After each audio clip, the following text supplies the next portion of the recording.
The following podcast may contain some strong language and adult themes. If you've got young children around, maybe save it until they've gone to bed. If you really don't like bad words, this pod probably isn't for you.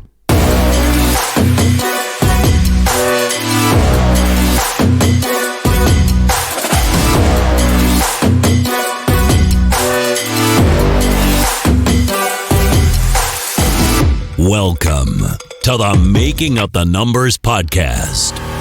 The Making Up the Numbers podcast is sponsored by Hope Technology, J-Tech Suspension, Revolution Bike Park, Ride Southern Spain, Schwal, and the world's finest independent mountain bike magazine, Single Track.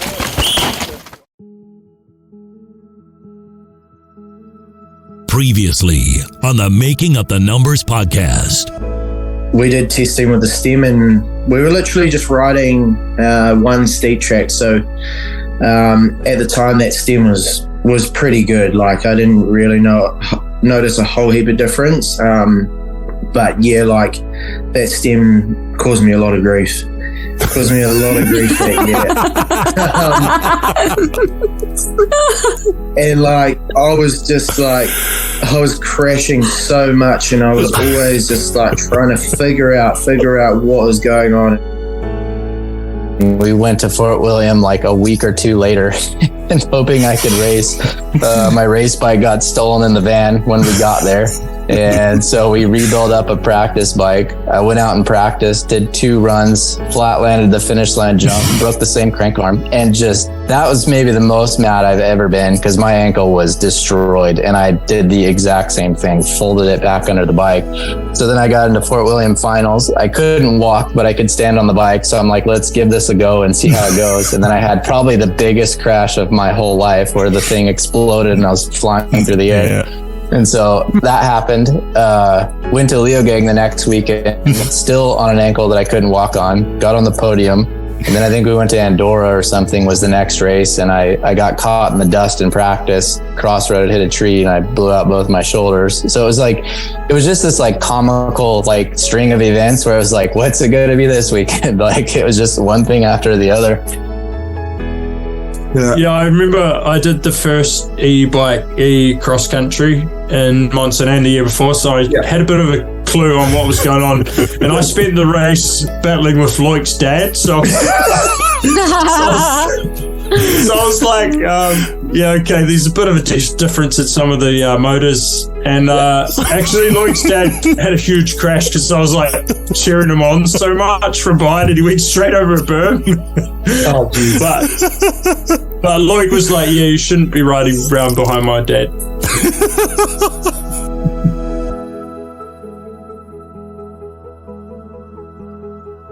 Hello and welcome to episode 6 of season 5.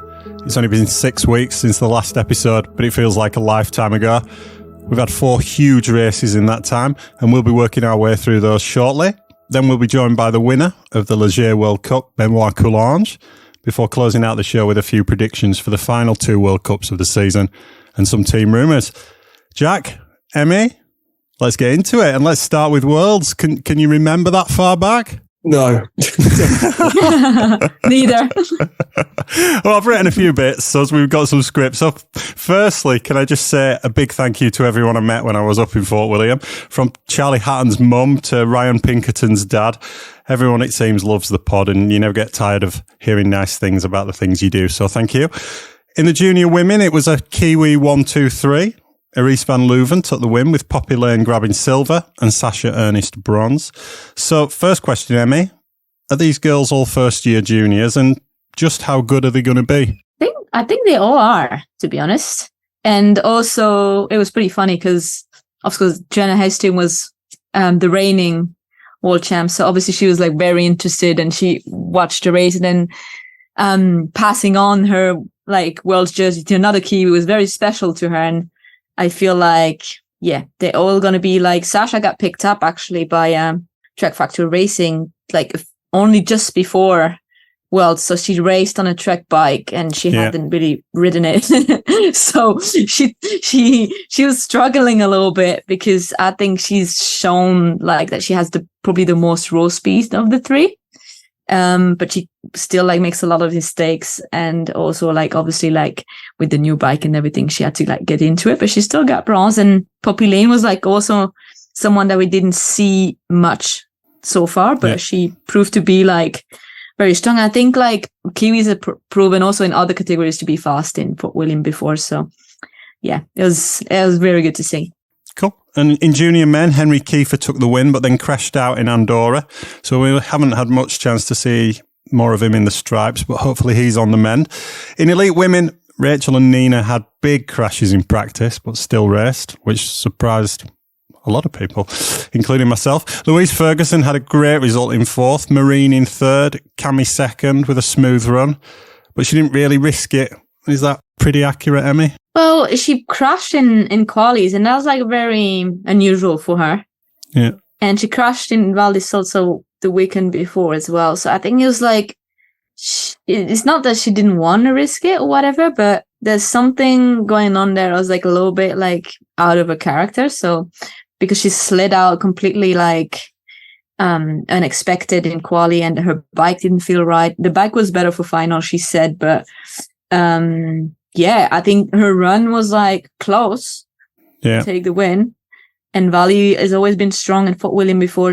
Vali did mistakes in the past, so I think her run was like good, but she didn't really risk it. But I think also because she crashed in the run before.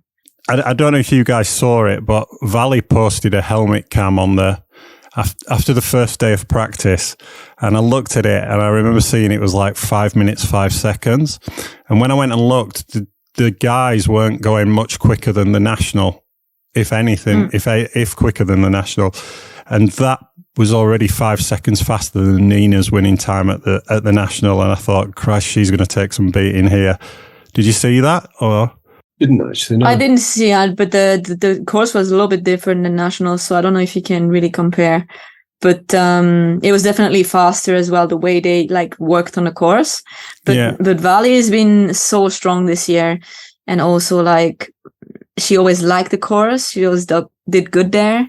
Yeah. So I wasn't surprised at all. I don't think he would take a lot like for Cam to be there, and especially Nina was not on the best weekend with a crash the first day on the head and then crashes after crashes. So I think Cammy's silver was like her last medal that she missed on the set, so she was still kind of happy with her run. She's stoked. In the men's, the weather played a huge part. Greg Williamson, who was a rather controversial final selection for Team GB, was leading for a long time with a dry run. My pick, Danny Hart, was going good until he lost time on the motorway.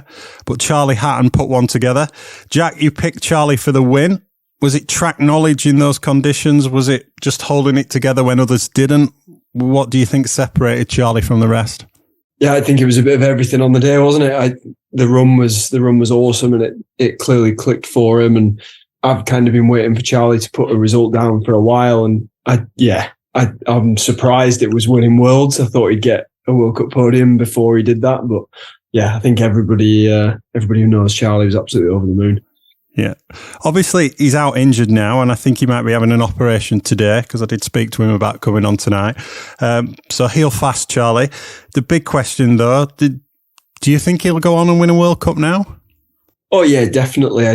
I think it's just becoming more and more like whoever's good at the time is in with a shout on a win. And as we saw last week, especially with, I know Loic ended up 5th, but like he was off the boil all weekend and he was happy with his 5th place, and Finn wasn't in the mix. Whereas earlier in the season, they were right, especially Finn was right there. So yeah, you can't rule Charlie out in future years of him just building on this. He's one of the best bike handlers on the circuit for sure, and he's certainly got some confidence behind him now. So yeah, I definitely wouldn't be ruling him out on wins, but I honestly think the days of someone just consistently winning races, those days have to be over. There's just too many top guys fighting over tenths of seconds. Yeah. So look at Sunday or Saturday, top 4, 319, 0.6 separating the podium. It's fucking ridiculous. It's ridiculous. Before we move on, I have to ask if either of you know what exactly happened in Fort William with Greg Menard. P8 in quali, a flat in his race run, and you think, oh, that's unlucky.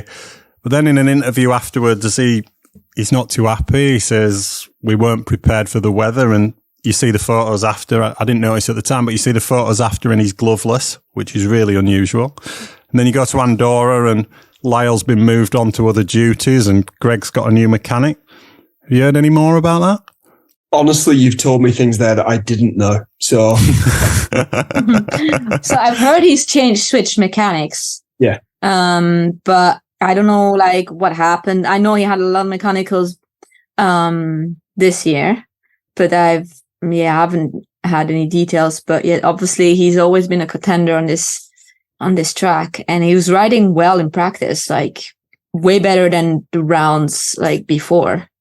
And even in the rounds before, when he wasn't riding, like I felt like the pace of the other, who was still like right there before he had a flat tire or whatever. So I was like, oh, he's on.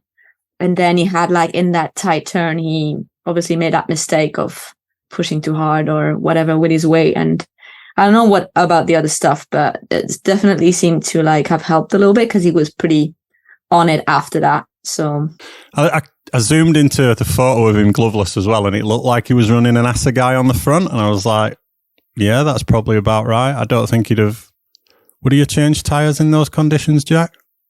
At Fort William? Yeah. I'm not sure because I don't run Maxis. I can't. I wouldn't say. I think most of them had that or DHRs. I wouldn't. Yeah, it looks go like to one of more those. aggressive. You meant? Yeah. Yeah, no. It didn't look like, they got to the top and he'd gone, right, let's put some different wheels on, and they didn't have them. But then it seems a bit brutal if it's just over some gloves, it's like Emi said, he's had a lot of mechanicals, and to be honest, was Andorra the first race run he'd finished? Like this year he's almost gone through every quali and every race, every semi-final, just on the merit of that number 10 board. Yeah. Mm-hmm. Because of his mechanicals. So, sometimes it's just you need a change, and maybe the syndicate just sat down and went, right, things aren't working, let's just mix things up. I mean, I that's just hypothetical. I literally don't know anything that's been said, but yeah, as Emi said, the changes have worked because he's back in the mix. Yeah, he is back in the mix now. So. On to Andorra then, and so many talking points here. We could probably do a whole show about Andorra, I think, but let's start by saying I bet ESO thanked the Lord that they had another race straight after, because this was a car crash, really. Let's start with Adam Brayton. It seems inconceivable that the 55th ranked rider in the current standings didn't have enough points to race a World Cup. I know you've got some strong views on this one, Jack. Yeah, I mean, before the pod, I promised myself I was going to take some advice from Thumper out of Bambi, and if I haven't got anything nice to say, don't say anything at all. So I am going to moderate myself because the last 3 weeks have been, a bit of a shit show.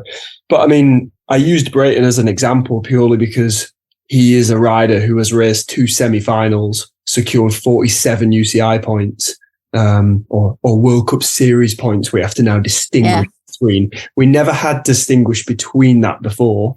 Yeah. Now all of a sudden we have to distinguish between that just for semi-finals, not for qualifying or race, but for semi-finals. Apparently there's something different, which is purely an oversight. They've gone, let's not give the top 30 points twice in semi-finals and finals, so we won't give anyone points for semis. So they've forgotten all about the riders between 31st and 60th in the semis. So what this means is you could qualify 21st at every World Cup because points go down to 20th in qualifying. You could then finish 31st in every semi-final. This would laughably give you a top 30 overall because of the consistency. You'd probably end up, somewhere between 25th and 30th in the World Cup overall at the end of the season. But if you had done no other races other than World Cups on the UCI website, you wouldn't exist. You would have 0 UCI points. So you would be a top 30 World Cup rider, having raced every round and 31st in every semi, and they wouldn't give you any acknowledgement for being there. And it's purely an oversight. It's just, once again, them looking at the top people and going, that's all we give a shit about. Everyone else can, sail off down the river. We don't care. So I used Brayton as an example because he had a top 60 overall, which just made it laughable.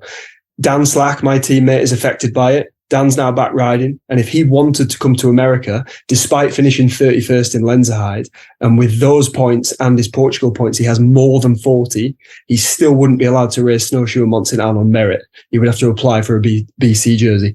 It's also happened to Taylor Vernon, and probably a few other people. So, yeah, Brayton was the prime example, but it's not just him it affected. And it's just another one of those many oversights that this new organizer has done this year, where they've just clearly not been aware of everything they need to be aware of. Yeah, no, for sure. Like the UCI points have not been changed. Like the annex of the rule book hasn't been changed. It still says final 1st to 60th, but because there's only 30 people or 31st people or 32nd people in final, these people will get points, like UCI points, but you don't get series points below 30th, so they'll give you points. So you can you're 31st. You have UCI points, but you don't have Walker series points. So in Andorra, they cancelled semis. So those guys racing the final in Andorra, which was the semi and the final together. So they got the UCI points, did they? No, I don't know. We might get, we'll get some UCI. Yeah, but I don't know. On the day in the series, we were racing, but we got nothing. Everyone from 31st to 60th, we got fuck all. Yeah. Like, it is just bizarre. Mm. And I spoke to one of the ESO staff members about this, just in passing. One of my friends, I won't say the name. I think we've got to that stage where we probably should be naming people now. And it's oversight. It's not what they wanted, but because of UCI admin and rules and the new organizer, it just meant clusterfuck. Yeah. Like, and there's other points like that in the rule book as well. Yeah. For example, series point for the last round, it says no points for qualifying and then points for final, but it doesn't say anything about semis. So we don't know what's going to happen in. Hell yeah. Yeah. So we try to like investigate, because we're like, are they not going to give any points for semis? Like, if I was me, I would be like, I'm not doing semis. Like, if there's no points, I'm not doing it. Because if it's muddy and you don't have even time to like clean your bike, especially, why would you even like just go through the gate and then you protect it if you protect it, you know? Yeah, there's 10 of the men, and so it's like, yeah. So it's like stuff like that is pretty. But we like the association and Miriam and Greg, we all talked about this point issue. We applied to make some changes. There's like a deadline mid-season, the 31st of July. We haven't heard anything. Well, I heard something. So you guys sent your document into the UCI, and I contacted the UCI myself and said, what the fuck is going on? When we know what was going on. And they replied and told me, again, I won't say the name of the person I spoke to, but they replied and told me that, that's how it is. We'll look at it for future years. So they haven't replied to the union that they should be replying to, but they're telling some random rider. But they're going to go through the UCI representative. They're not going to go directly to the association, because there's always like kind of like, but yeah, I don't know like what's going on with it, but they've told me nothing to change until next year, when there were 5 World Cups left. So yeah, but we asked for a retroactive change. We didn't ask for like to do it next year. We asked to like do it the current year. Yeah, I agree with you. But what I'm saying, you know what I mean? Yeah. I know that. And I'm saying they haven't come back to you guys and replied when they should have done, but they're telling me, some random person who's asked the question, that nothing will be done until next year. It's just a complete shit show. And also, so it's hard to like also know, because they all like blame themselves, you know, they're like, oh yeah, that's UCI, that's ESO. Like, you never know who you need to like, because I don't know, but it's like, it's definitely not easy to try to like fix some stuff that aren't working. Let's move on to something else that happened, which was Cammie's crash in seeding. And I think she might be there, Emmy. Is she available for a quick chat? Yeah, I'll just go get her. Camille Balanche, how are you doing? Good, thank you. Cool. Talk us through what happened in Andorra. What can you remember? Well, I just know because people told me, but I don't remember anything from the crash and almost 6 days after, so not much. But yeah, basically I was in quali run, and once I was on the road gap, a big wind came and just blew my bike under me, and I landed pretty much on the ground on the side, and hit my whole body, but my head was the worst. And I had a trauma, and it was quite a long time to be back, but I feel like I'm quite kind of normal now in my head at least. So that's really, really good news. And does anyone have any footage of this? Have you been able to watch it or? No, nobody took any videos. I was just lucky that a photographer was there, and because of the wind, he didn't took any picture because like he lost his hat and everything, but he saw it and he kind of tried to explain me how it was. So I kind of know, what happened, but no, I don't have any video or anything, and we still really don't know exactly how I crashed and what happened afterwards and why I have like pain there and there. But yeah, I crashed because of the wind for sure.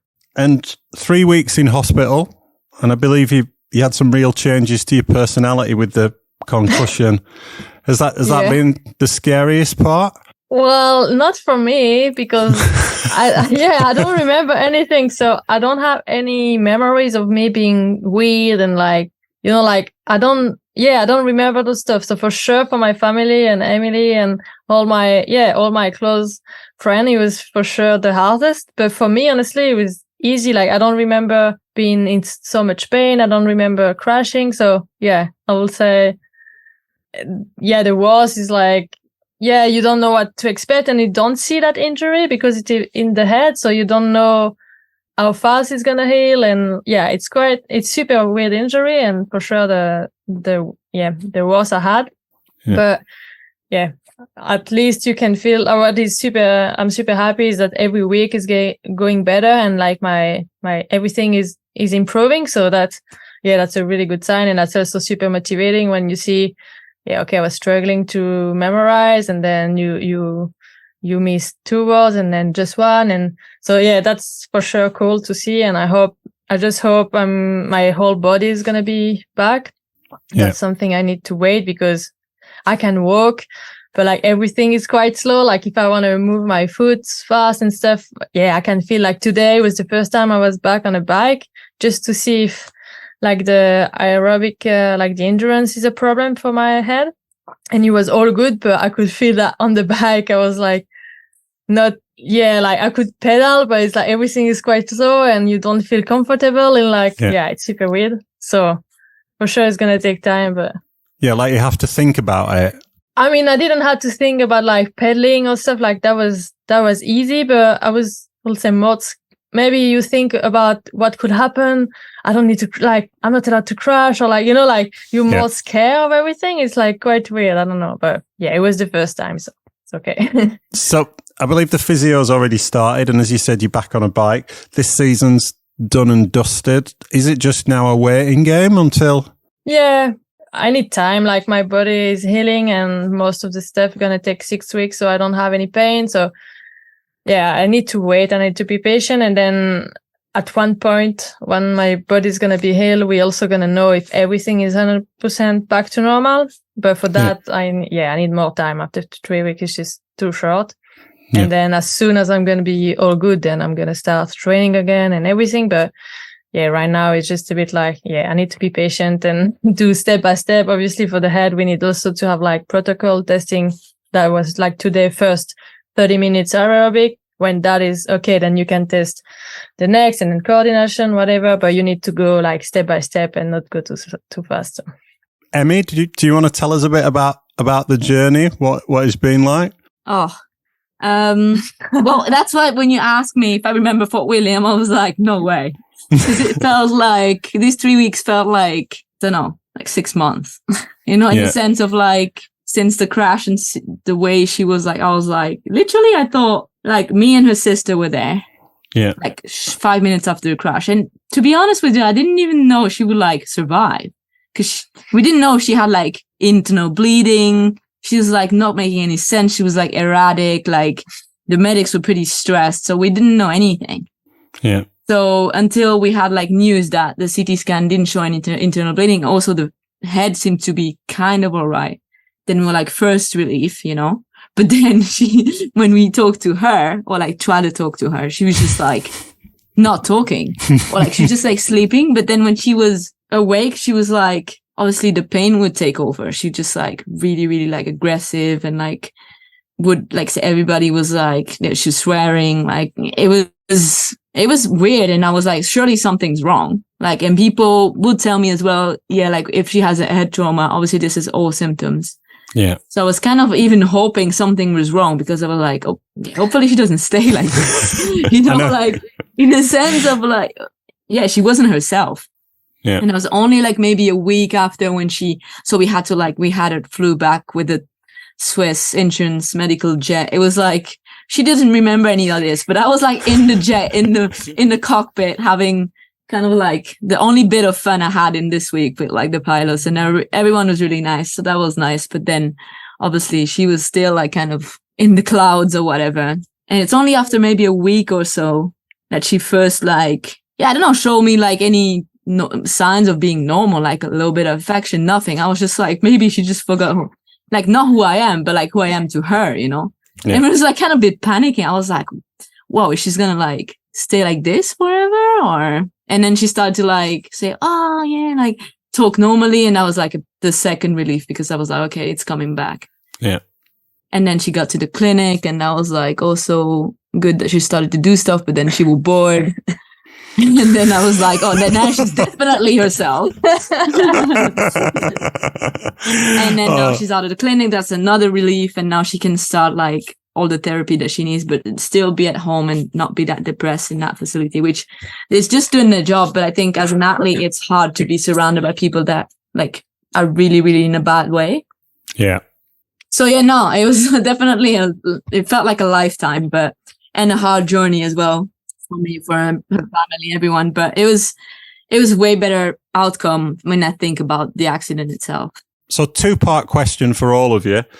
Should riders have been on track in those wins? I think on track wasn't any problem. It's just we can't fly, like we can't be in the air for that much when it's sideways. That's for sure. They need like to close the road gap, and then it's not any problem at all. Yeah.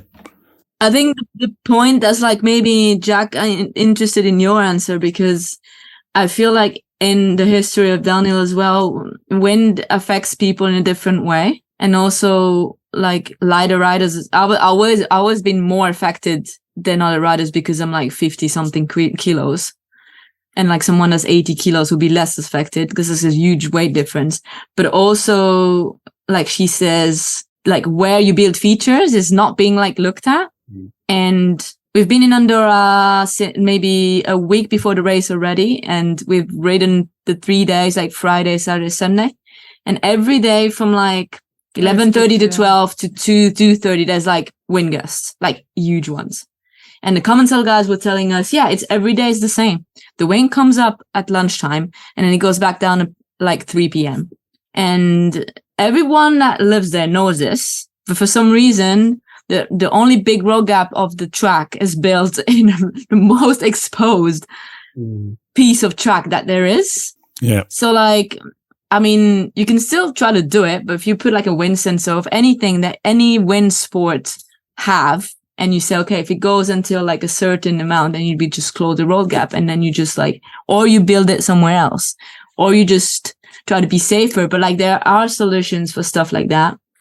But yeah, when you try to like get into that, people tell you, oh yeah, you can just ride a beeline. You see that like no one is going to take the beeline if they have the possibility to go over the road gap, because they might just hope that they're not going to be the one who gets the gust, you know? And second part to that question, the cancelled semis, should the race have gone ahead? Was it safe without doing the road gap? Yeah, I mean, we had a ridiculous experience throughout practice, like hopping back to the first thing you asked, like we were at the top and they were saying to us, we're not sure what we're doing. We're probably going to close the road gap. So familiarize yourselves with the beeline.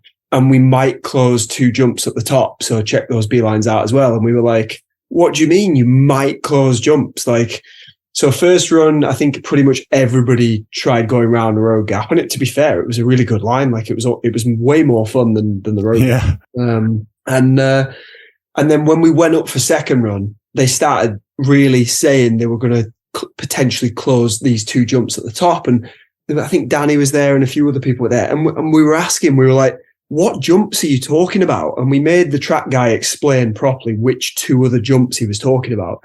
And they had no reason to be closing them. And the around lines were so dangerous because we were going too fast. Anyone who actually tried them nearly crashed. I didn't even bother. I looked at what they were and was like, no, I'm not even going to waste my time with it. And I said to the track guy in the UCI comms at the top, I said, if this hill is too windy for us to hit those jumps, not the road gap, but the other 2, we shouldn't be on the hill at all. So I was quite strong in my opinion, and everybody around, all the riders were in agreement. So the UCI commissaire at the top said to me, you need to say this exact thing to the chief comm at the bottom because he's the one relaying this message up. So I just kind of carried on my run, hit those 2 jumps, went round the road gap, did my run, got to the bottom, went to the chief comm, had the same conversation, and he said, I don't know what you're talking about. We're not closing 2 other jumps. We're just closing the road gap. And I was like, are you fucking serious? Your staff are at the top of this track telling everyone that you're saying you're closing additional jumps and you don't even know what I'm talking about. Honestly, the whole event from top to bottom was a shit show. And then 15 minutes later, loads of the girls had already gone up for their runs. They then postponed it. So then back to your second question, should they have cancelled semis? I mean, they couldn't have, certainly after what happened to Camille, there's no way they could have chanced it with the gusts of wind. And we were pitted right at the top. And while we waited for that news as to whether we were going back out again, it was fucking windy. A couple of times we dropped all our tents and you wouldn't have wanted to be on the hill in that wind. And then it calmed down later on. So, who knows? It's hypotheticals, right? But in terms of what Emmy's just said about where they're building jumps, I couldn't agree more. They put the biggest, most exposed hang time jump in the most exposed place on the hillside. It's just stupid. For me, a good example is Fort William. It's super often windy at the top, but I don't put any jump. And then for sure, it's scary to ride when it's super windy, but you can, it's not that dangerous. I mean, you can survive and be on the track. You're maybe not exactly on the right line, but you're still on the track. And then where they build the jump at the bottom, it's quite hidden and most of the time is front or back wind, so it's not a problem.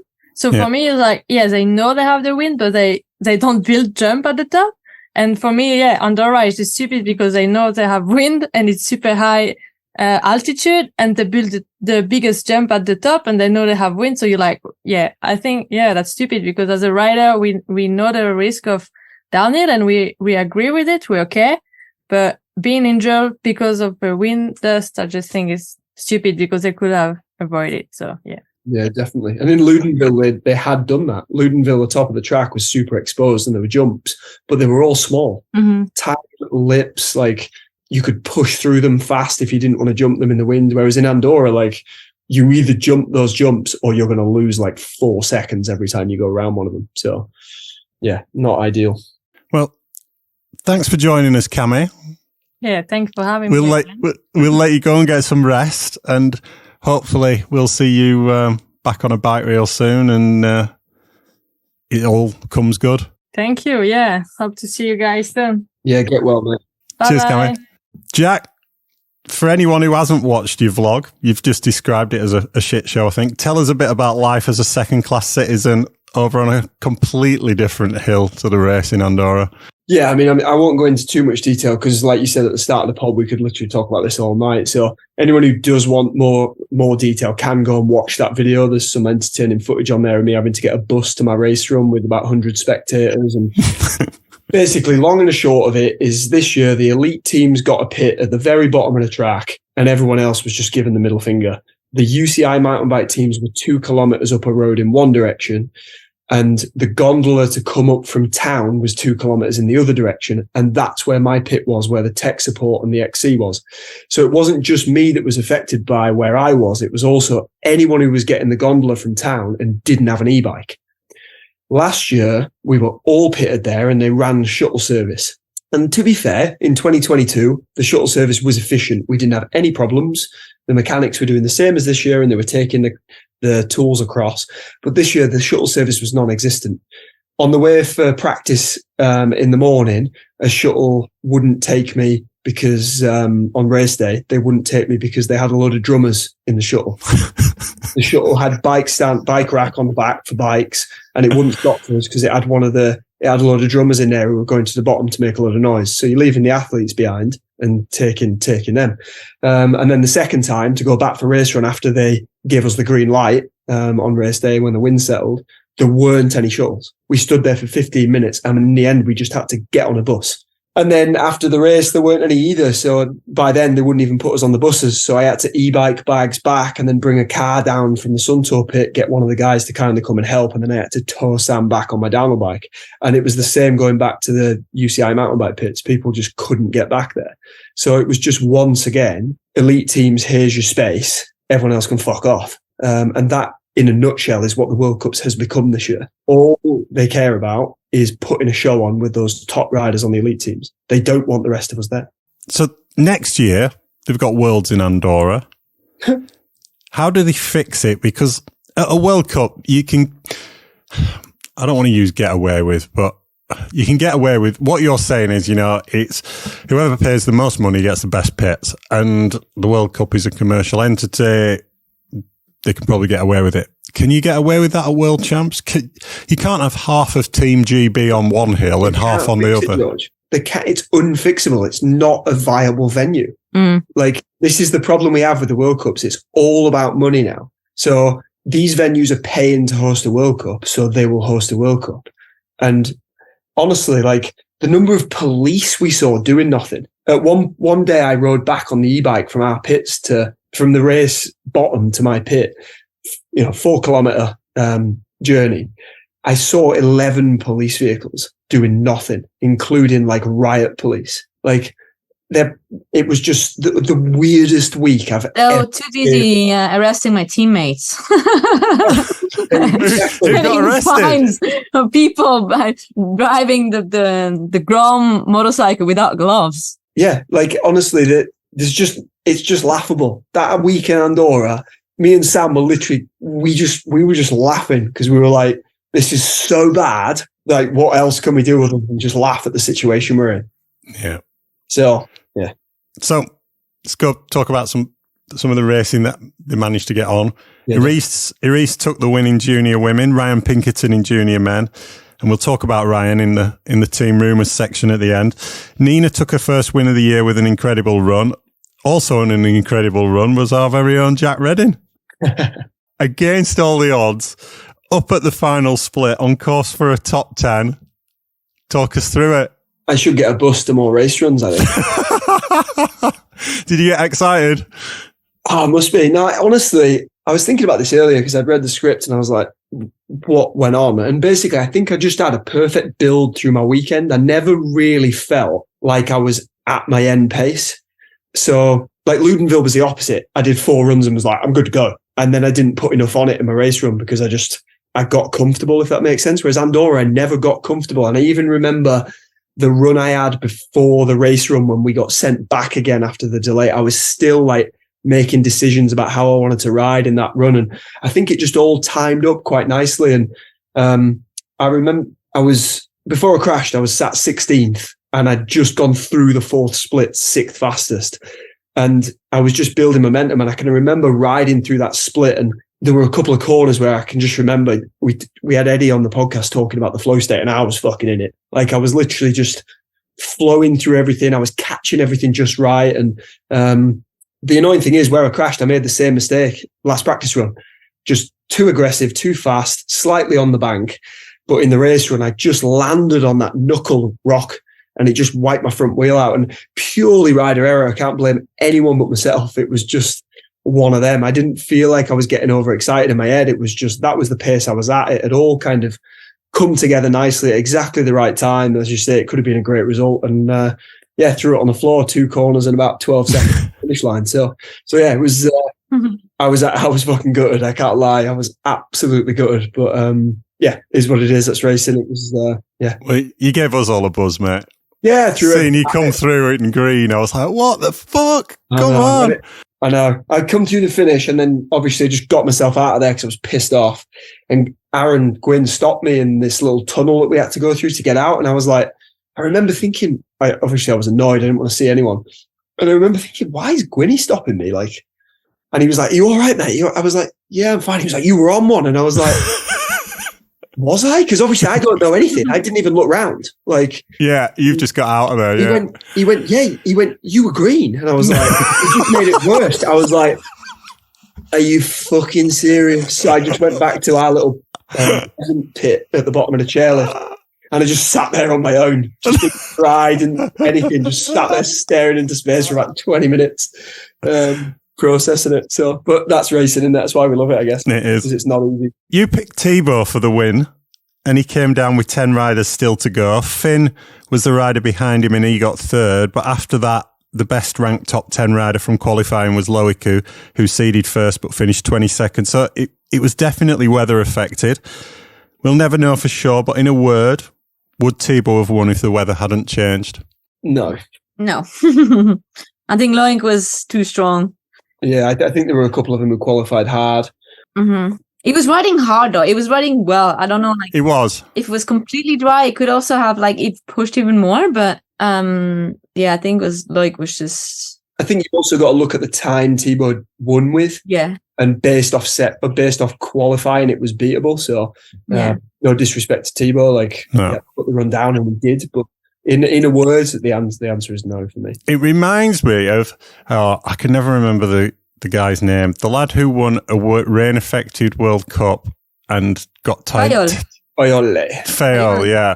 And it reminded me of that run, because that run would have been a podium run. Yeah, for sure. But it wouldn't have won if the weather hadn't changed. Difference is Thibaut's been there and done it, whereas he has. Hasn't, and he's done it multiple times. When he won Léger, he was also a little bit helped by the rain too. I think it's 2 wins. Yeah. Yeah, but he's loads of podiums and Viola was like, he's legit. Yeah, one result and it just ruined his career because he couldn't deal with it. He said, Yeah. So tell us a bit about Antoine Vidal, because he won the European Champs. And he had a good run here. He was on the hot seat for a long time and scored his first World Cup podium with 4th. Yeah, I mean, his words you'd use for Vidal, he's kind of a French Ronan Dunn. He's wild, he's mad, rides with his heart on his sleeve. Good, really good lad. Get on with him really well. But raw pace for sure. Yeah, and he was French champ as well.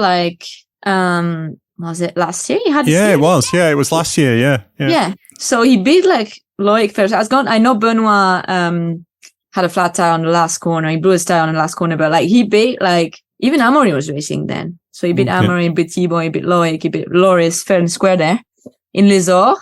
Yeah. But obviously they're sponsored by Les Ors, so maybe he had a little extra practice, but still he's still very young, as you said, he's a little bit wild, so he has still stuff to learn. Yeah, you can recognize Cécile Ravenel's style in the type of rider that she chooses, because Erice and Lisa Baumann are pretty loose too. It's pretty funny. On to Ludenville then. So the junior race, the race Dom Platt and a host of other British riders had probably been waiting their whole lives for, and it gets cancelled because the track's unrideable, although it clearly isn't for anyone who can ride in mud. Thoughts? Yeah, it's a tough one. I walked the track at the exact time the juniors would have been racing, because my accommodation was at the top. Yeah. My plan was to take Sarah and Blake down to the pits while the juniors raced, and then after that take the lift up, because it was our day off, and do a track walk. So once we heard that had happened, I just said to them, I was like, I'm just going to go and walk it now. So I was on track at that time. All the way down, I was just like, really? This isn't even that bad. There was some bits that were steep and muddy, but I couldn't see a reason why you'd need to cancel a world race for it. And then at the bottom, I bumped into Rory Cunningham, who's in charge of the track. And I've asked Rory if I can share this, and he said, yeah. And he came over for a chat. And basically the main reason they cancelled it was they had some riders that were crashing on the steeper sections, and marshals and medics couldn't gain access to the rider. The rider couldn't move to get their bike and get off the hill because it was too slippery and too steep. So they made the decision not based on how rideable the track was, but on what would happen if there was a serious injury in one of those zones. at the time of chatting with Rory, it all made sense to me. And I was like, right, yeah, fair enough. And then since then, I've gone off and, shared this, talked with various people about it. And the resounding message coming back, which makes perfect sense, is they haven't prepared the venue properly because it rains in the French mountains. So if you've got a venue that you have no plan in place for when it rains for downhill mountain biking, you're fucked up. Where are your D-zone access points? Where are your medic access points? So their reason on the day is like, all well and good. However, that just means they haven't prepped properly for their event. So it is once again, a pretty embarrassing situation for them to be in. And like I say, I saw the track at the time when it was due to be raced. And from a riding perspective, there is absolutely no reason why it wasn't safe to be raced. So I wasn't in Lunonvielle, but then I was just saw the messages that were going on. And it came about just before 11, the cancellation. And I'm like, dude, it's the whole day. There's nothing going on Saturday. Yeah. Why wouldn't you just try to make some, because they had to do some ruts for the day after and it did it. Romain Paulin, who shout out to him, he tried his hardest to try to fix the track, because it's he was a racer and he's a good builder, but obviously they didn't prepare enough, and then he did some ruts and stuff, and he had time to do it until 3 or 4 o'clock. If it rains again, then cancel it for real. But why wouldn't you just wait for it to dry? When it's complicated, try to do something. And obviously all the videos that we saw of people crashing, they hold dry tires on. You wouldn't go there in your DHRs. I mean, come on. It's unrideable if you have not prepared, but if you have 4 spikes and maybe flat pedals if you need to, you try to ride a line that's digged in, 100% almost everyone would have made it. Yeah, for sure. You see Leogan 2020, it was not it was even way worse. harder.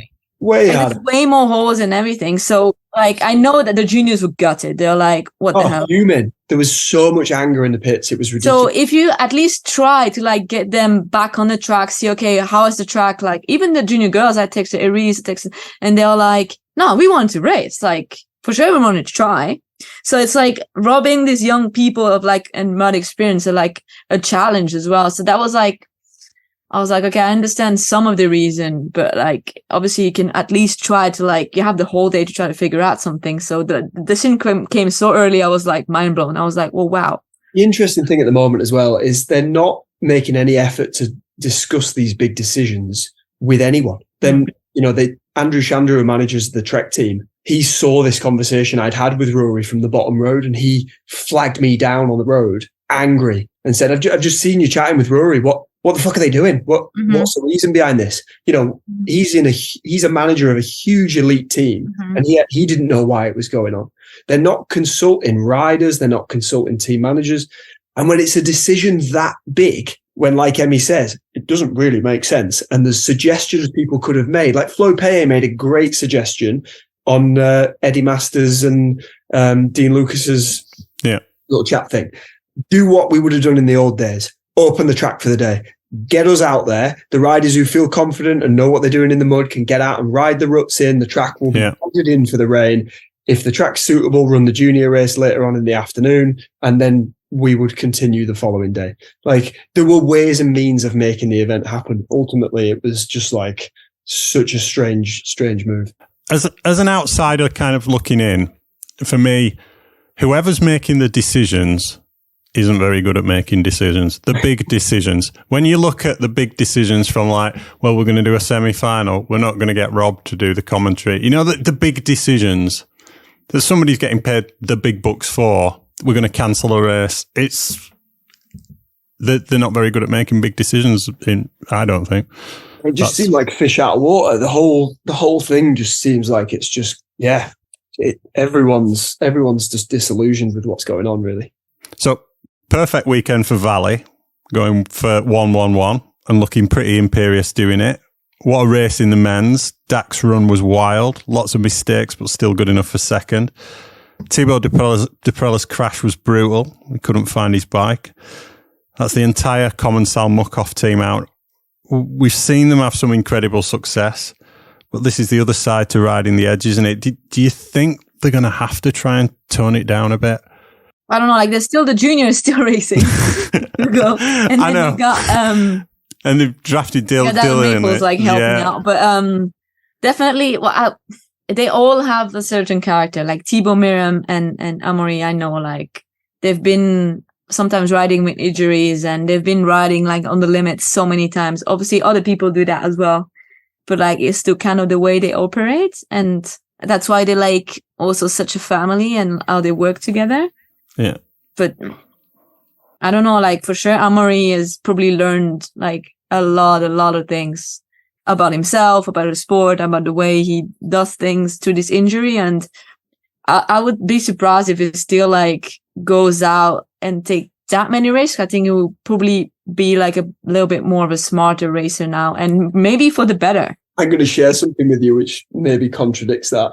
Yeah, sure. Yeah, I saw Amaury at the after party at Commissar, and I had a pretty hilarious exchange with him. Obviously we were both on the beers, and I said, "Are you back for Snowshoe Mont-Saint-Anne, or are you done?" And he was like, "No, man, I am done for the season. I will wait." And then he just looked at me with these wild eyes and just went, "I will train so hard this winter. I will destroy all of them. Oh, fuck." And just literally just went off. And it was like, yeah, the raw Amaury is still in there. And it was like, whoa, like, dude, it's August. But that's who he is, though. And I don't think that will go away. But to be honest, also, I think the staff probably like sort of learned a lot through this season, even it's like such hard times. And they might have been also sometimes like not preventing the athletes to race when they should have been racing. I remember like Miriam and Lourdes after a crash. Like as a team manager, she would have said, "You're not going to the start gate," you know, and it didn't do it. It's hard, but it's kind of your job. Like, and I think now they probably like see things differently as well. Probably the same with Amaury in Andorra last year. And that must be really hard when he's leading the overall, but yeah. Like, I don't know, maybe we'll see, but I would say like not like completely change their identity because it's who they are, but like a little bit more on the smart side when you have to like make tough decisions. Yeah. I'll be surprised if that they don't adapt.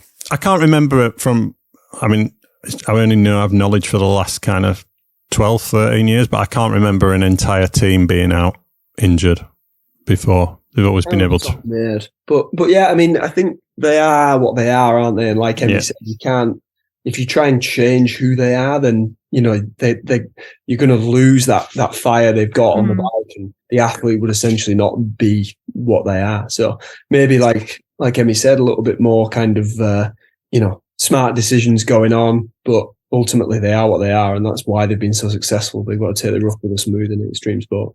So Finn Isles missing those poles and getting DSQ'd, Loic taking the win. In a word, will that cost him the overall?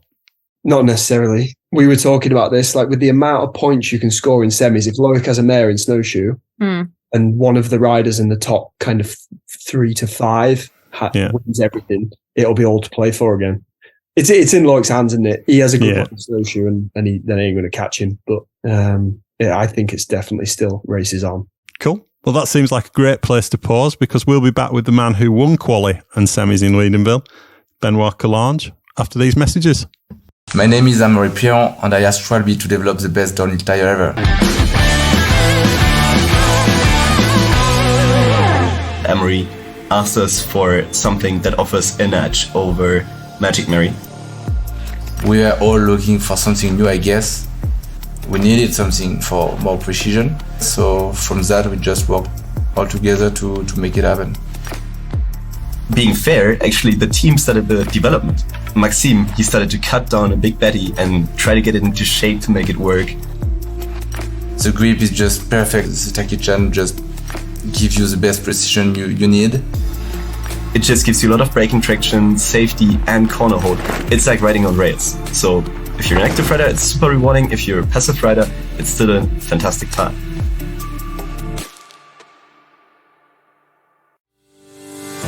Expert suspension tuning and customization used to be the preserve of the pros. Not anymore.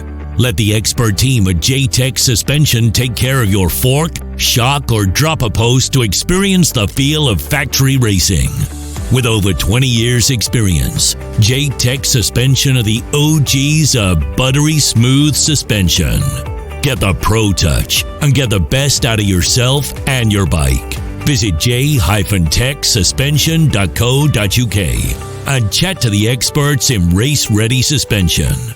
We're now joined by the man of the moment, Benoit Coulanges. What a few weeks, mate. How are you feeling? It's insane, honestly. I just like, now I feel pretty good, but a few days ago it was like insane, very emotional. And yeah, I cried a few times, so it was sick. Did you party afterwards? Yeah, until 2. Nice. After the race. But the biggest moment was crossing the line with the fun and everything. Yeah. That's so cool. Nice. Well, let's rewind a little bit, mate. You were last on the show end of 2021. After your breakout season, you finished 8th in the overall, picked up your silver medal at World Championships. 2022, great first half of the season. 4th in Lords, 4th in Fort William, 5th in Lenzerheide. Tell us a little bit about the pressure you felt to repeat the success of 2021. I think a bit like every year, like during the winter and when the season coming, like I always felt a bit like doubting, I think, a bit like, I don't know if I lose my magic power to go fast. Yeah. But honestly, after the first race in Lourdes, I finished 4th. It was pretty good for me because like I didn't have the run I wanted. I know I was able to do better for the racing year after that. And it was pretty stressful also because we received like the new frame, the V5, 1 week before the race. But at the end, it was a really good year. And after the first race, I forget the pressure of like the year before. Yeah, for sure. So you had a couple of DNFs in Andorra and Mont-Saint-Anne, but then you qualified fastest at World Champs in Ligier last year. And we talked about this, didn't we, in the gondola the other day? How much confidence was that giving you going into this week? I already know the answers to this one, but go on, share with everybody how you were feeling. Yeah, I think it just like show me that I can do it. But again, it just like a quali run is way different than a final run. And at the end, Loic was really faster than everyone at this race. But like I think he can race like every year like this. It's same for everyone. Like sometimes you have like some highlight. Yeah. But I knew I was able to perform on this structure. And I also had a chat before Ligier race with Leon, who shaped the track in Ligier. And he said, this year will be slower and more technical. And I think I prefer how it is now. Yeah. Yeah. Okay. So those changes you felt that worked well for you this week. Yeah. Nice. Okay. So you went on to finish 2022 with your 6th place in Val d'Isole, and finished the overall in 7th. By this point, firmly established as a top 10 rider. Were you happy the way you finished the 2022 season? Yeah, honestly, really, because like every year I'm better. I was like one place before the last year, like at the overall. So yeah, it's always something I can take. 4 podium or 3 podium is pretty good. And also after 2021, my goal was to win a race because I did like second at World Champ. So it was really my goal. And I won the quali in Leogang this year in 2022. Yeah. I think I was pretty close for the race run too, but I crashed. But like, and also winning the quali in World Championship in Ligier, like show me I really can do it. I was close this year, so it was like big motivation for me for the winter.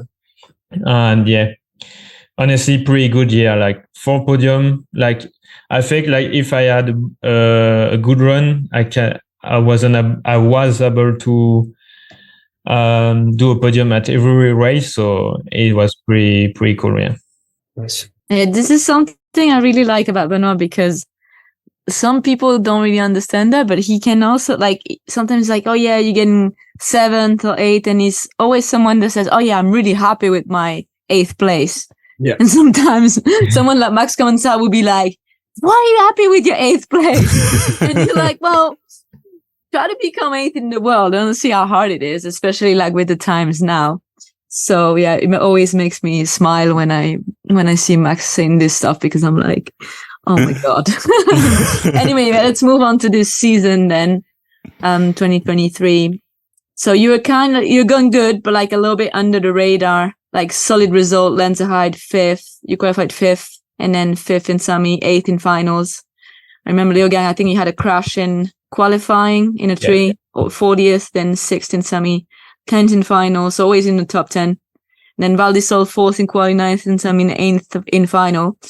And so when I was in Andorra, I was always like next to the track and like trying to film people. And I've heard some people, I don't know if it's Flo Payet or someone, he was like, yeah, Benoit this year, he's a little bit less on pace. And I was like, this made me angry. I was like, dude, that's disrespectful. Like, and then 2 weeks later, you're like winning your World Cup. And I was like, there you go.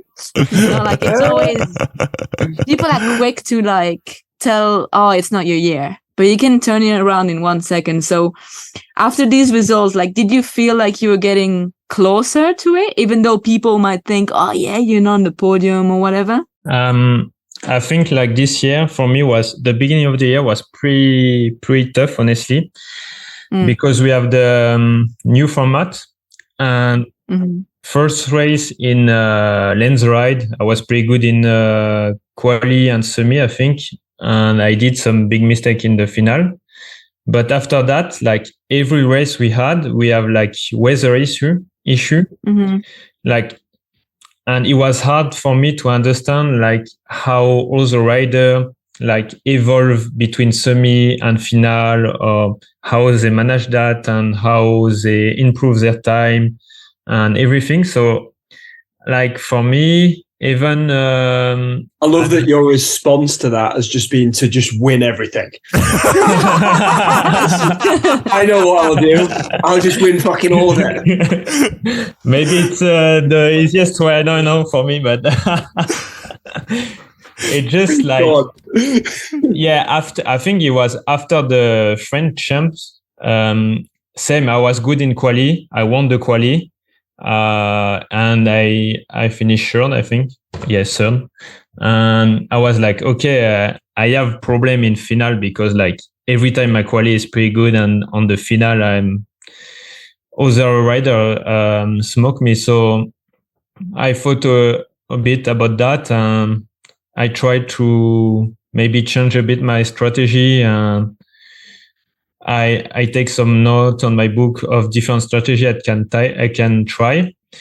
So we come to Andorra, and again the weather play big role. Yeah, a big role, and I was unable to see how the new strategy working. But at the end, I crashed, but I was pretty good at the 2 first split, I think, in the same time as Loic Bruni. Yeah. So it was pretty good, yeah. Yeah, definitely. So you crashed into 3, but I felt like you were like really, really trying to take some risk, like more than maybe in your other final runs before. Yeah, really. Well, it was the strategy. I felt like this year, nobody is really faster than other, like last year with Amaury. Yeah. Because like everyone takes so much risk, and I think a lot of riders ride over the limit. Like we can see how many crash we have in final. Yeah. So it was also my new strategy, because my goal's still the same, winning a World Cup. And I think to win a World Cup now for me is still like something I need to, I really need to take some risk to do it. Yeah.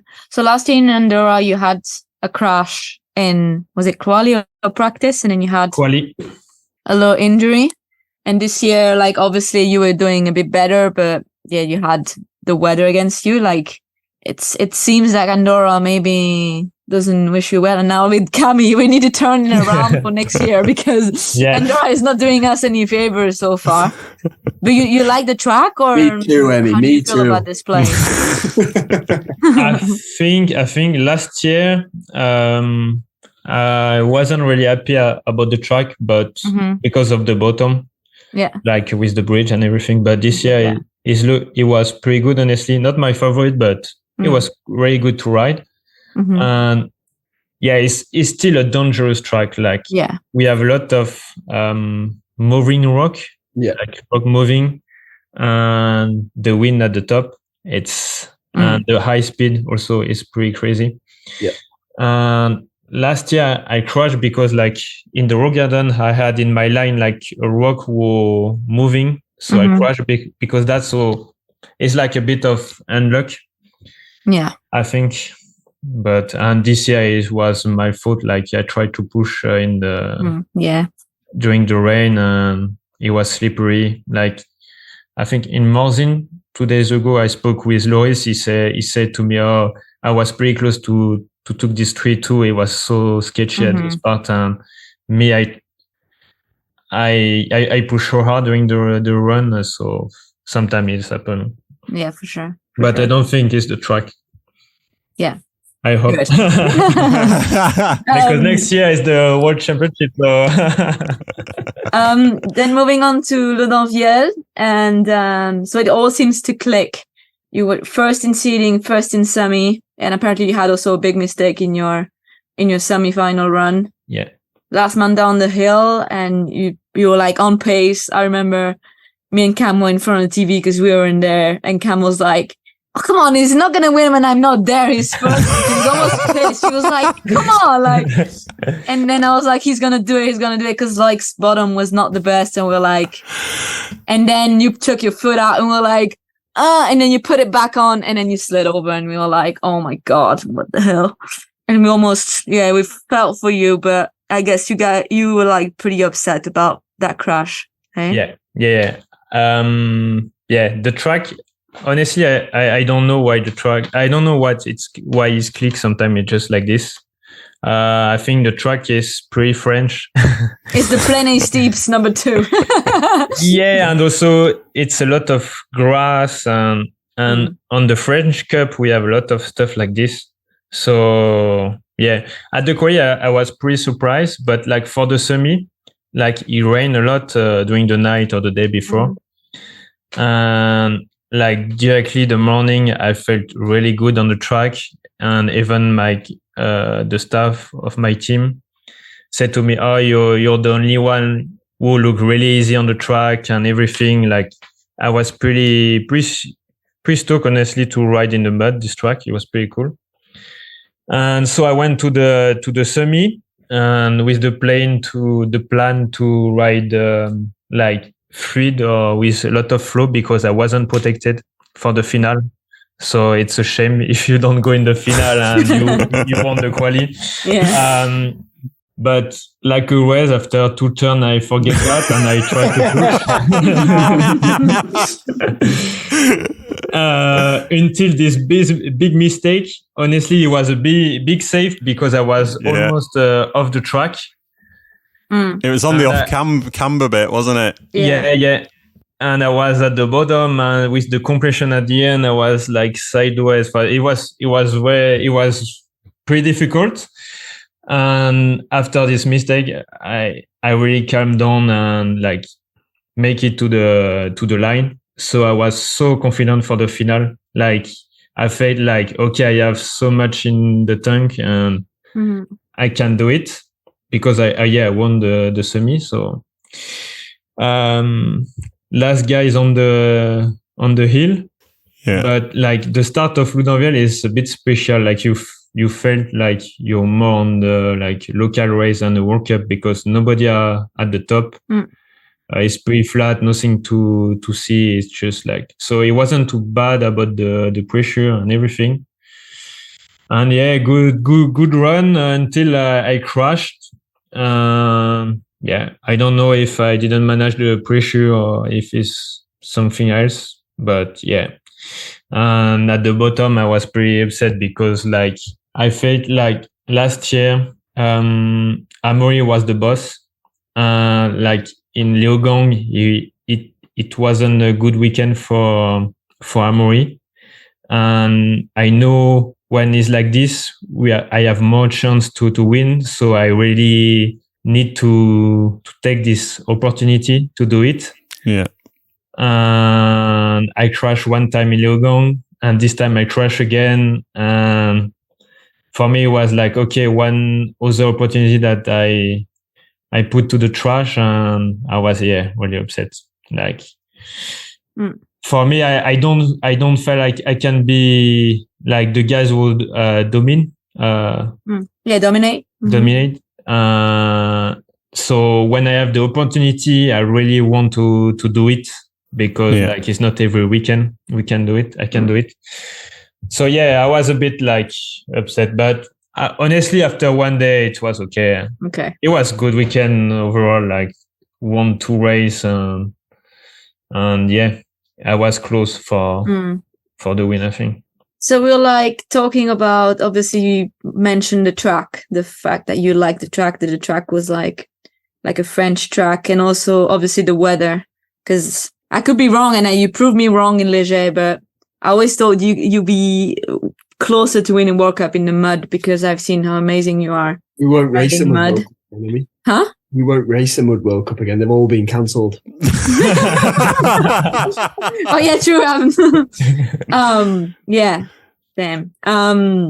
But also like you how are your opportunity like in Andorra and stuff, like with the change of weather also been a problem. So, but you talk also about your strategy. So what do you think like you clicked in Louvain after the race, after the crash, you like made the changes for the next week? I think I didn't do any change because he was working in Louvain. Mm-hmm. So it was the same plan for Léger. Like my strategy was like to do a really good quali, then like keep energy during the semi-final for the final. Yeah. That was the goal. You went quicker on every run though, didn't you? I think, yeah. Yeah, you did, yeah. I looked. Not much. It was like 3:21, 3:20, 3:19 or something like that. Is that? I don't remember. George knows all the numbers. He's making up the numbers for a reason. Yeah, so let's talk about Léger. Tell us a bit what you were thinking when you were like sat at the top after you won quali and seeding. How were you feeling like in the gate going down last again?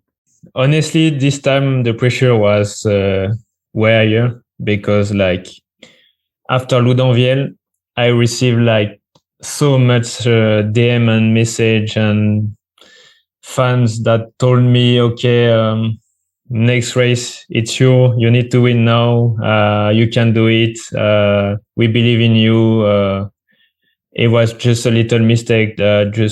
It will click and everything.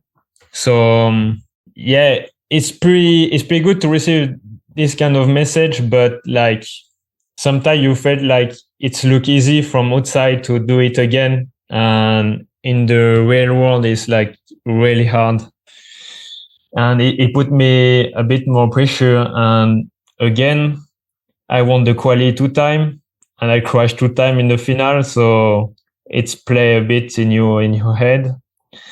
And also we have like a huge crew. A lot of fun was there, more than Louvain. So from the top you can hear it.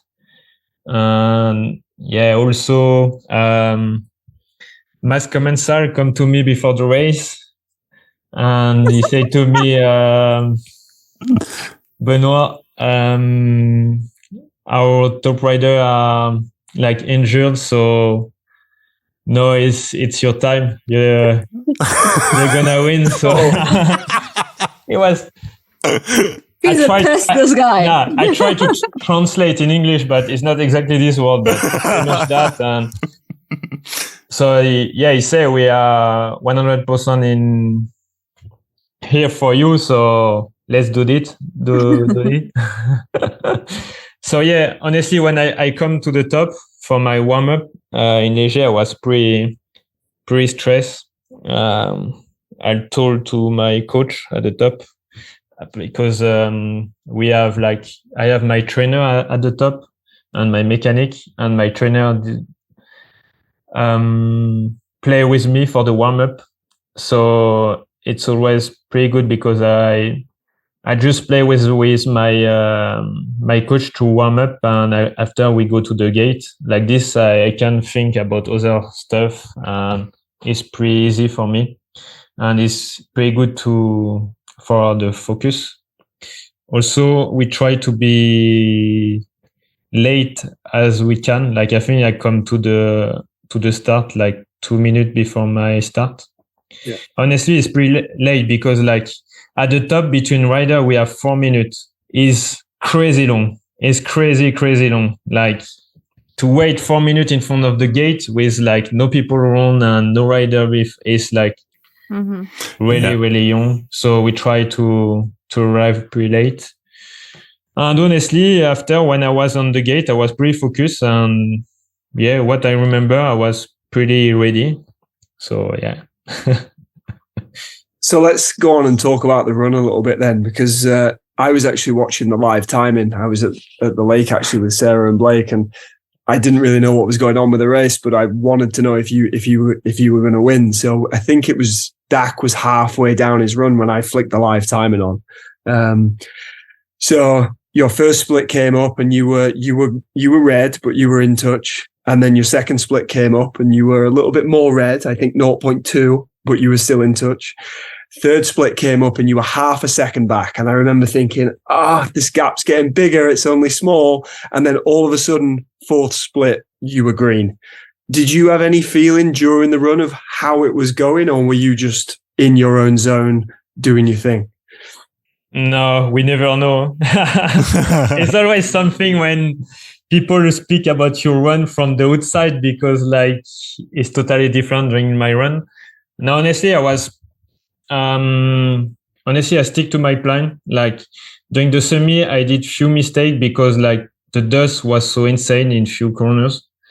So I play safe in two parts of the track. I think one where Kolb did a big mistake. Mm-hmm. So it was a good choice, the good decision.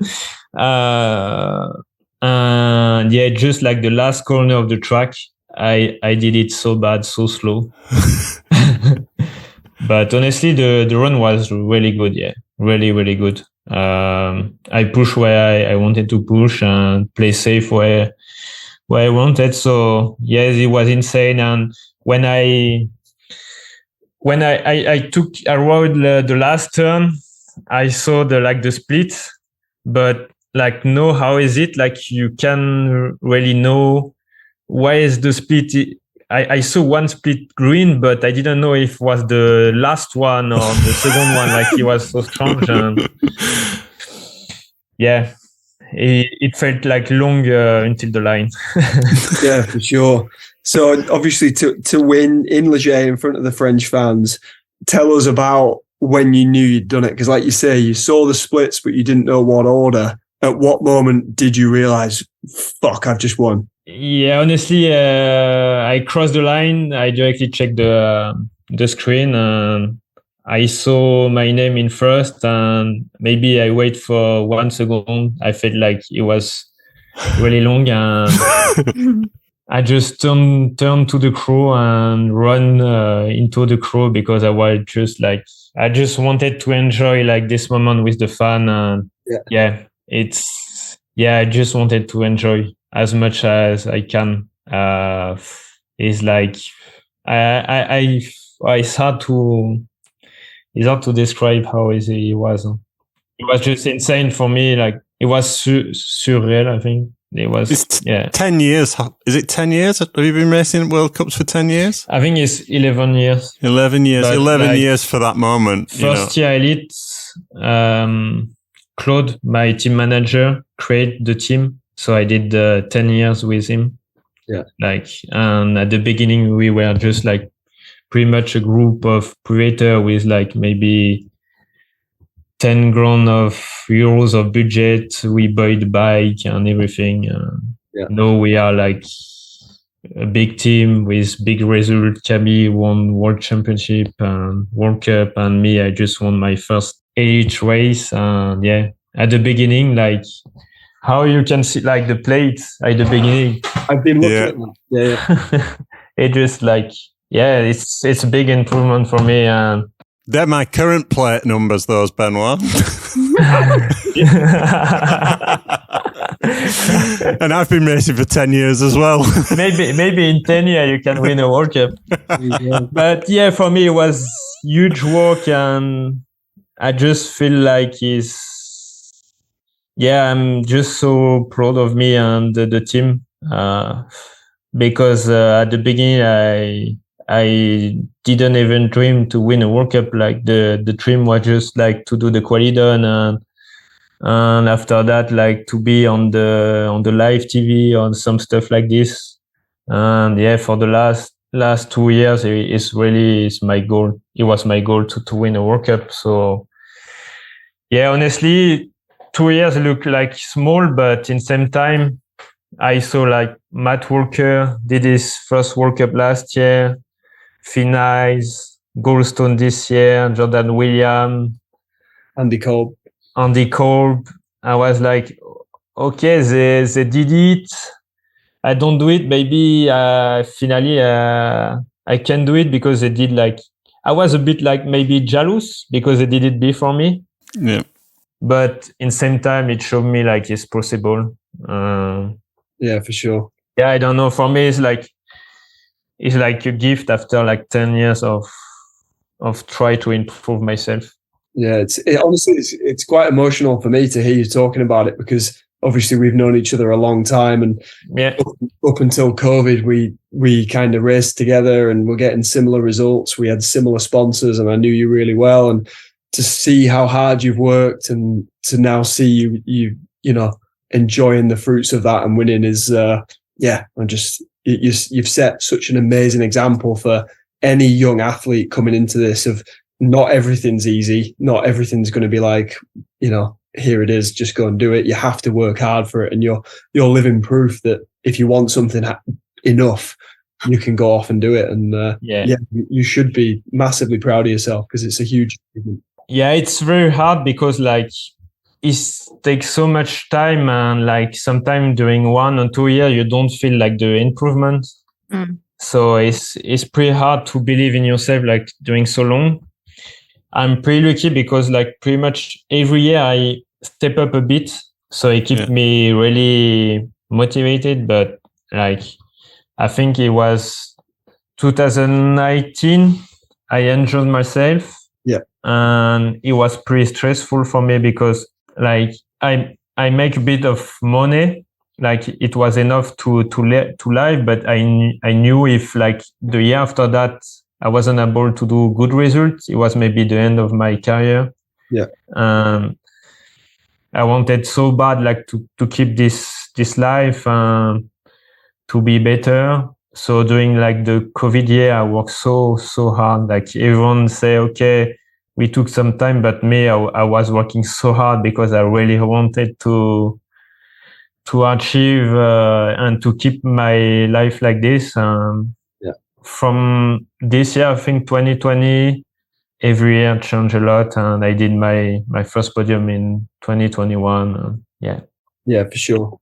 The thing is, there's no promise that you're going to get there, is there? No. That must be quite the hard thing, that you can give everything and you still might not make it. Yeah, a lot of people ask me how you can do it, how we can do it, but I can take someone and say we do that, and that's it. we will receive like the gift, but no, it's a bit cruel. Yeah, it has to be everything. I remember, as you say, it was 2020 when you left me behind. I remember coming to France during COVID for some races, and you just smashed the French Cup, and I was like, where the fuck's Benoit gone? Like, Benoit, like similar, he just smoked me, and I remember thinking, it'll even out. And then we went and did the World Cups, and I can't remember your results in 2020, but they were certainly better than mine. And ever since, like you say, you've just kept climbing. So yeah, I mean, on that note, you're sitting 5th in the overall now.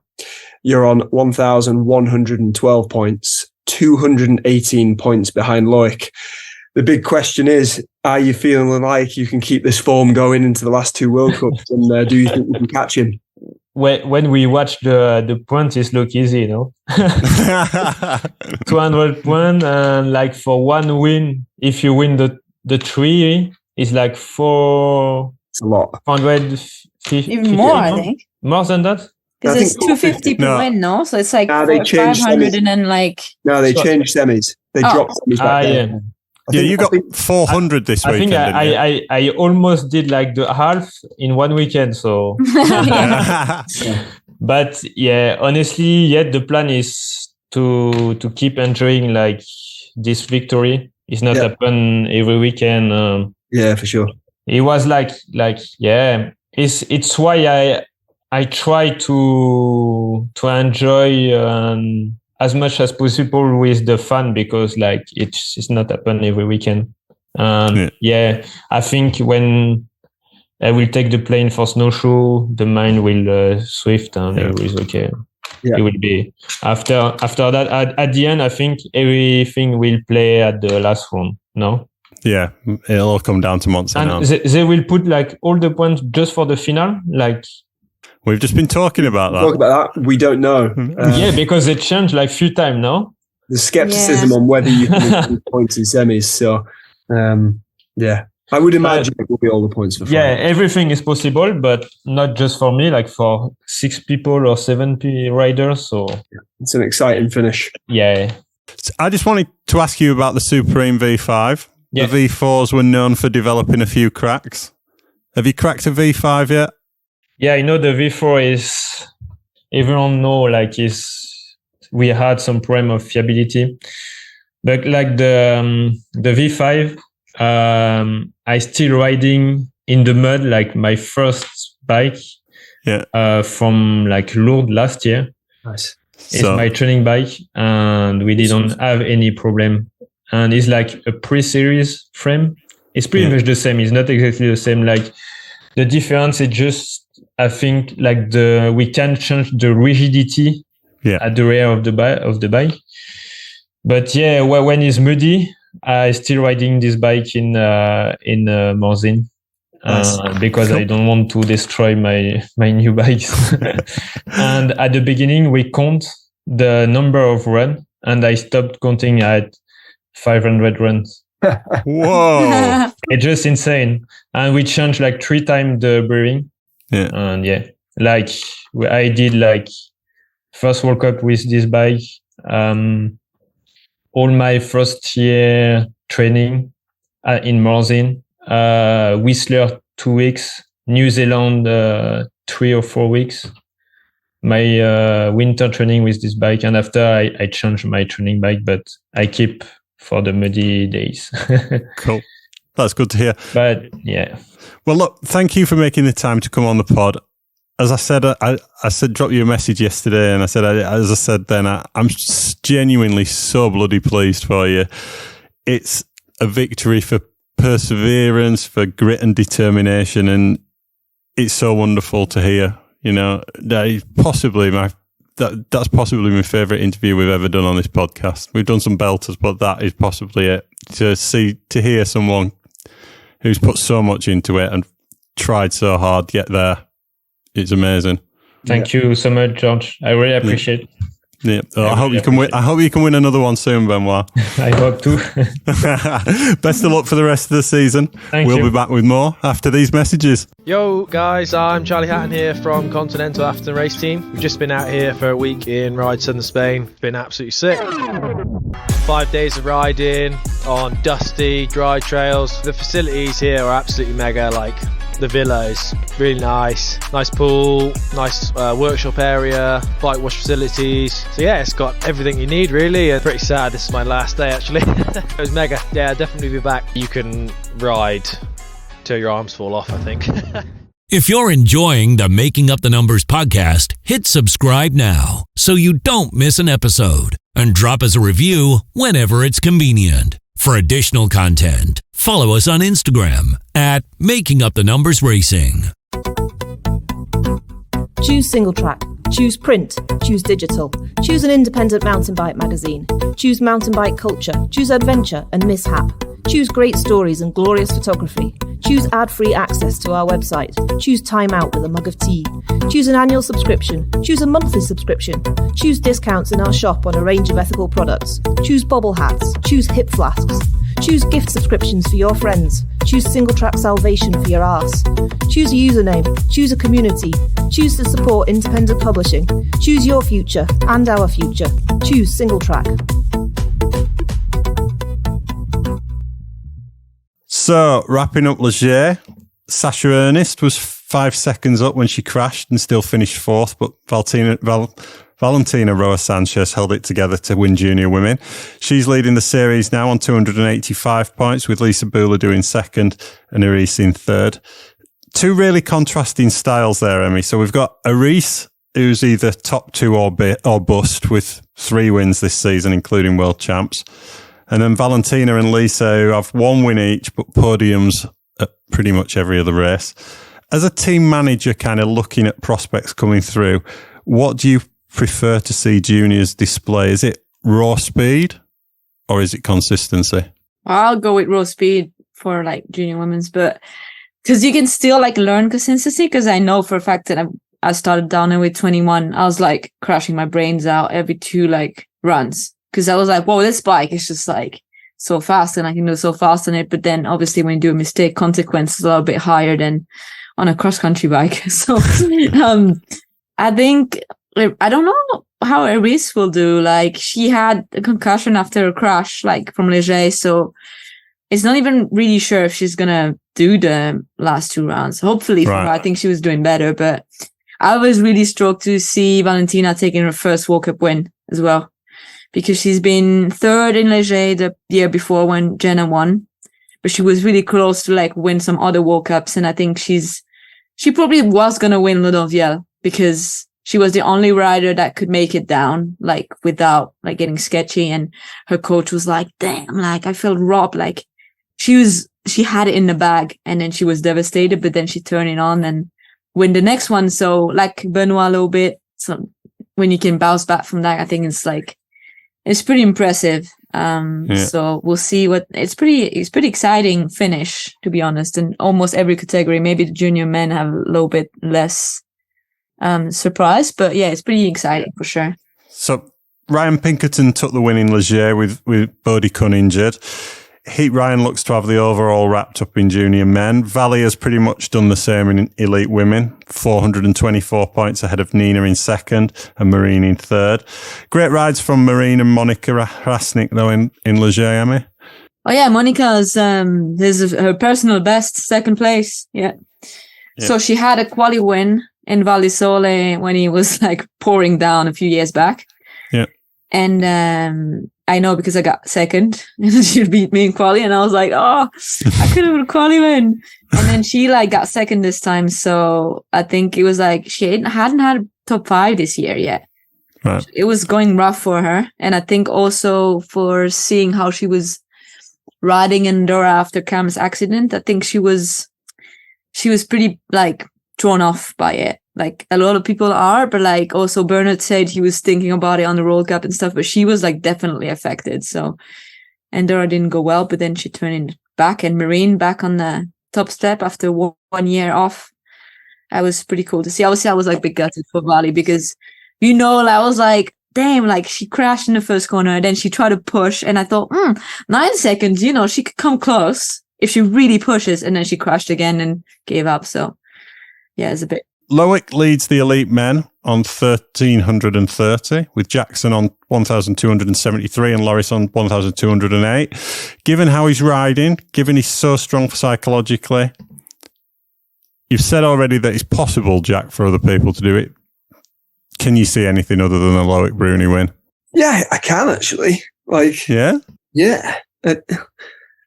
I think in that group, Jackson's the danger man. What the fuck is he going to lose? Yeah, no pressure. No pressure at all. First year, he's going to Mont Saint Anne. Like, Yeah, I think he's the danger man in there. So it's gonna be exciting. It's nice that we're going into these last races thinking that this is anyone's. What's Loic done to Jordan and Finn? Like, does he get these riders on his team, right, who he thinks are going to be the biggest threats going forward and think, I'll just destroy them. I'll ruin them, yeah. God knows. Like, they're still all hanging out together. I had a nice chat with Finn in Ludenville about Jordan, and he said he's loving having him on the team, and they share lines and get on really well. And I've seen Loic and Finn together in Leger in practice, chatting, and so the team vibe looks from the outside all fine. It's just the results have just been up and down. And look at Emmy; she wants to throw in the ring. Go on. No, I just want. It would be so good to be a little fly and come into the pits and like. That would be like the most exciting pit to be around when they're like all under pressure and like they all have. I don't know Jordan that well, but Finn and like definitely like huge personalities and also egos, like in a good way or in a bad way, both of them. Like, yeah, I remember Amaury was like also dominating, but then Loic took the overall off him in snowshoe, that crazy race that we all remember. Yeah, he was just, they were like talking after the race. Obviously, they had some beers and they were like, yeah. I'll get it next year as well. I'll destroy all of you. Like you said, like Amaury is saying he's going to destroy all of it. That's really the vibe. Like they're like... Yeah, for sure. It's like the friendship are like this. So it can be a bit hard probably to have someone that just like this all the time and wants to rip everyone apart, basically. Even their own teammate probably. Like on the inside, you know he's feeling that way. But yeah, it's just exciting. I think the drama. It is. Jack, you predicted... that your predictions have been so on point. The last 5. Have you got 5 in a row? You didn't predict Benoit at this one, did you? Did you? You should try to like get some money on this. I had a podcast, but that is what I predicted before we started practice. I was like, I was really torn, but I was like, no, I am going to go with him. The Ludenville thing threw me off for a bit. I was like, same as you, George. I was like, is he going to hold it together? But I went with him. So yeah, last 5, Charlie, Thibaut. No, last 4. Charlie, Thibaut, Loic, and Benoit. So who's going to win in Snowshoe and Mont Saint Anne then? Oh, it's a tough one, isn't it? Like, I really want to stand by my 8 different winners. So it thins the herd. Because obviously we've lost Benoit now. So yeah. Go on, Emmy. Who do you think? It really depends on the weather. Like if it's Snowshoe and Mont Saint Anne are Mudfest, Bernard Kerr is going to come out swinging. But if it's dry, it could be someone completely different, like Loris, who was always fast there.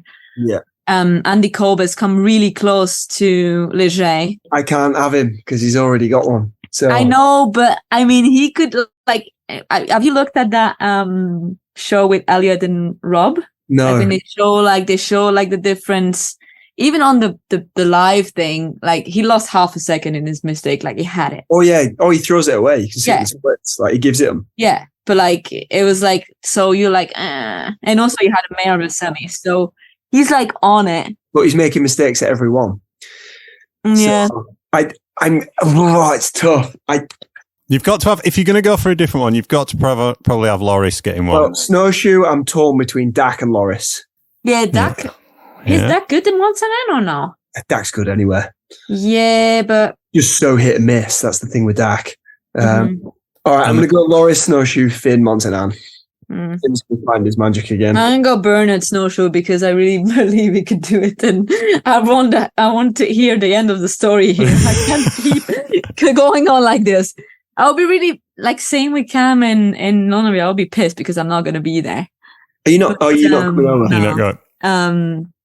But yeah, Bernard Snowshoe would be amazing, and Mont Saint Anne.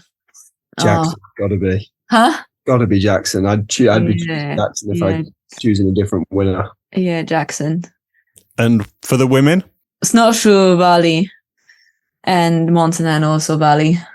because I think she won Mont Saint Anne before, and I think we've seen her fall under pressure before, though. Is that crash going to get to her? No, she's so far ahead. If she can wrap it up in the first semi. She was like to me, she was like, I'm so relieved I crashed. Like I haven't crashed in so long. I saw that on the Win TV that she was like, I kind of knew I was going to crash this week. It's strange. No, because like she hasn't crashed in so long. Also in practice, she was like, "Oh my god!" Like, and also after Camille's accident, she was like, "Why am I gonna crash?" And then she was like, "Oh, I'm okay. I crashed. I'm okay." And then like sometimes I had the same feeling because I was at the end of my career. I didn't crash much, and I'm like, I haven't crashed in so long. Like, when is it gonna happen? You know? So I think if she's like healthy at the start, she'll get it. Because she's like, these are two very technical tracks. Yeah. And I think she's like, the technical ability is she's just better at the moment. Two riders in the men's who are bubbling away nicely, who might surprise us at both of these next two are Troy Brosnan and Danny Hart.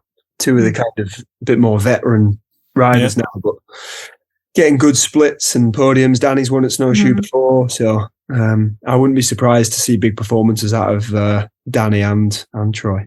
So I purposefully haven't mentioned TV production until now because it's actually nuts. The coverage at World Champs was awful. I don't know how much of the production ESO were in charge of, but the commentary was the worst I've ever heard. And Rick McLaughlin and Neil Donoghue was pretty much everything I feared the GMBN takeover would be. There was a moment, I don't know if you watched it, but there was a moment in the junior men's when Leo Abella crossed the line and went into the hot seat and he ended up third and he's buzzing and Neil said, oh, he's going to be gutted when he sees how much time he's left on the hill. And it was like the opposite of Cedric. It was so dull, it sucked the life out of it. The production in Andorra was a mess, from the interviewer introducing Tani as Nina to the graphics for the elite women having male riders in to the horrible drone shots. It was terrible. And I work in a kind of similar field, event production with a broadcast element. And if you win a competitive tender, like the bare minimum that you do in the first year is that it's as good as the previous company. But this was nowhere near what Red Bull had delivered. Then Luidenvale, I don't know what happened, but that was probably the best production of a mountain bike race I've ever seen. The errors were gone. The drone work was fantastic. Miriam was good in co-commentary. Aaron was amazing. And I just can't figure out how you go from one to the other so quickly. Like, I wondered if it was because there was no XC in Luidenvale. Did they put a different team on it? What have you guys seen and what do you think? Well, it was the first time actually. Well, Andorra, I kind of look back, but Luidenvale was the first time I looked like semis and final at home. Yeah. And I, like you, I was surprised because Andorra is just crazy. Like, we had a big chat about it with the women because Tani got third, didn't she? Yeah. In Andorra, they showed 37 seconds of a run in finals. She got third. Yeah. Like, that's crazy. We'll promise they're going to show whole runs. Yeah. She got not even like 40 seconds of a run shown. Like, you couldn't see anything. So, yes, that was like shocking to us as well because we were like, well, this is not what the riders were promised. And the riders have to like ride more, perform more, but then they don't really get the same coverage as before. So, and then Luidenvale happened, and then they showed a longer section as well. But I realized I need to like still do some stats on this, but I think they show more of the top men than the women. Like, I could be wrong with this, but like sometimes also the way interviews were introduced sometimes didn't work, but Luidenvale were much better. Definitely having Miriam there and Aaron there, and then also Charlie on the last one was really something that worked good. That was like way better. Yeah, I can know why it changed that much. I would think maybe this like a local team that's doing. Oh no, I don't know. Yeah, it was like it was a completely different team doing it. My next question was going to be: are the big teams still supporting ESO, or are they losing trust as well? But I've heard there's up to 7 teams leaving racing next season, world level racing. As I mentioned earlier, it seems pretty clear that GT are one of them, Mondraker are another, then there's Lapierre, Ibis and Da Vinci in EDR. It's not looking good, is it? Yeah, it almost seems like with the industry being on a bit of a downward turn, coupled with whatever the hell is going on with the World Cups, it just seems like everybody's pissed off. Initially, after the first few, we were kind of thinking it was just us privateers and smaller teams that were annoyed and all the big teams were happy. But after the last 3 weeks in Europe, nobody's happy. Any team, managers, cameramen, athletes, everybody's pissed off about something.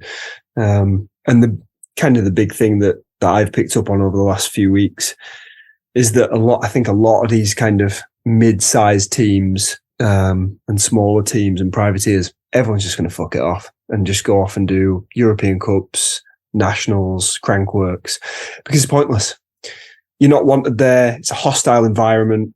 Now it's top 30. There's far fewer people who have even a chance of going on to race. Pits are a shambles. Every time you sign on, you're given different bands or no bands or some lift passes. There's no continuity at any event. In Leger, pits were, everyone had to keep moving. And then in Ludenville, it was just really easy. You could pit where you wanted, but then in Andorra, it was a talk. So everything's just, it's just rubbish. And it's going to be interesting next week and the week after, because usually the North American ones are so chill because there's quite a lot of space to park. There's less people there. And honestly, I've got some people coming with me who haven't done World Cups before. And, I've said to them, normally in North America, it's more chilled and but you can just guarantee they're going to turn it. They're going to somehow do something to make it impossible. They're going to try and fix something that didn't need fixing. They're going to, in the process, break it.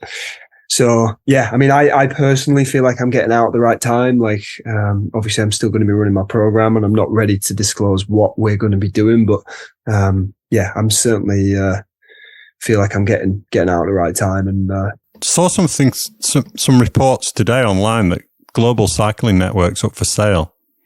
And it's really? He's lost 16 million and 10 million in the last 2 years. Wow. So I don't know if they hold the contract. I don't know who exactly. ESO own the contract, but I don't know if they're owned by Global Cycling Network now or if that's a Discovery thing or whatever. But then on the other side, there's rumours of propane coming back in, YT going big next season. I hadn't heard that Mondraker were finished. What I'd heard was that MS was done.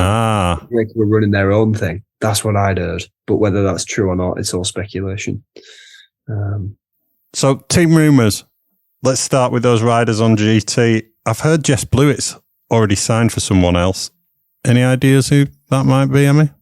Not really, but Propane needs to have a girl, so maybe Propane. Yeah. I haven't really talked to her because she was obviously injured after Hardline, so she went home. Yeah. So, obviously it's we haven't been communicating, but it's cool that she found something. Then she's solid rider, so. Yeah. It seems pretty clear GT is packing up. So any word on where Ryan or Ethan are going? Ryan would be a great prospect, wouldn't he? Mm. The big thing is when you look at, so I was chatting with one of my juniors' parents earlier, and in Leger, my run was good. I was 61st in the men's. I would have been 8th in junior with that time. So that means next year, not all of those guys are second year juniors, but some of them are. Every week you've got that number of juniors qualifying, and say 4 or 5, 6 of them are moving up. Yeah. Now they're making the pits smaller by pissing everyone off and make it harder for these smaller teams, these mountain bike teams to operate. Where are all these riders going to go? Trek aren't all of a sudden going to have a 10-rider team. No. Syndicate aren't all of a sudden going to have 8 riders in the paddock. Emmy, you guys in Pivot aren't all of a sudden going to sign 5 more riders. Wow. All these new talented riders are coming through. There's there's only a few of us that have announced we're retiring. I do think more people will retire this year because a lot of guys who used to qualify now aren't. But my point is you've got Ryan, you've got Ethan, you've got these juniors, they're all coming through. Some teams are closing down. Where the hell is everyone going to go? Yeah. There aren't going to be enough seats. Mm. So, strange rumour, and this was on the Vital thread, Laurie Greenland off the syndicate? Nah, I don't believe it. I can't see that. I haven't heard anything, and I feel like he's on a good vibe with Jackson as well, and the bike is working really good, so. Him and Steve get on well. He's not won a race yet at Syndicate, so he's going to be desperate to stay to tick that box. I can't see him wanting rid of him. No. So, Greg did an interview, I don't know if you've seen it, with Win after the last round, and he sounded like he might be retiring from the tone of how he was speaking. Have you seen that? Yeah, on the Win TV. Yeah. Yeah, he seemed like he'd almost made his peace with it, didn't he? But yeah, at the same time, like if someone's going to pay him to race World Cups, he's clearly still fast enough. He's getting podiums and top tens. So who knows what he'll decide to do. So Vali moving on from Trek? Yes? No? I heard it. Yeah, she's moving on. She's moving on, and I think she was just like. Also, she was not on Trek Factory Racing. She was on a smaller team, and with the result that she's getting, being on a structure where she's like in a bigger structure, I think. Would you say she's moving on, or would you say she's moving back? Haha. That might be a clue for the listeners without us saying. That might be a clue. Yeah. So, run and done. 2. Somebody had told me that Commensal wanted him, but I'd heard that Mondraker had a hard on for him in their new non-MS team. So okay. Oh, he's got to go to Commensal Muck-Off. Come on. He would like fit well in there, but It'd fit well. I don't know if they're like taking people that are not French speaker. To be honest, I think they tried in the past. He's wild enough. Struggling. He's the right kind of rider, isn't he? He's wild enough, but I can see what you're saying. But I think he probably have. It depends a little bit on his end of the season, but he's so consistent this year. He had like trouble with his wrist or whatever. Yeah. But he could be like also a surprise rider for the last 2 rounds and like get advantage from that to like make a move. Yeah. Yeah. And there was some interview with Loic, I think, on the Full Attack, but it's in French. Yeah. After Dak got second to him. Mm-hmm. And he said some comment about Dak doesn't even have a team or something like that. Yeah, so I think that team, they're just at that time where contracts are due for renewal. Is this intense, yeah? Yeah. So I hadn't heard the team was folding. All I'd heard from reliable source was that contracts were just up for renewal. Discussions were going on. Yeah. Whether anyone else has heard more on top of that, I'm not sure. But do you think Finn's going to stay? No idea. No, I don't know. I think they are developing the bike is really like his little baby. Is there a better chance to win anywhere else? If you're on that team, that is the best chance to win, isn't it? You're still going to have to beat Loic somewhere else in Jordan. So no, I wouldn't see him move, but. I mean, you never know. And Dean Lucas retiring. So he's got 2 races left. I hope we can get Dean on the show to do 20 questions with you as well, Jack, at the end of the season. I'll speak to him about it in America, I'm sure. Yeah.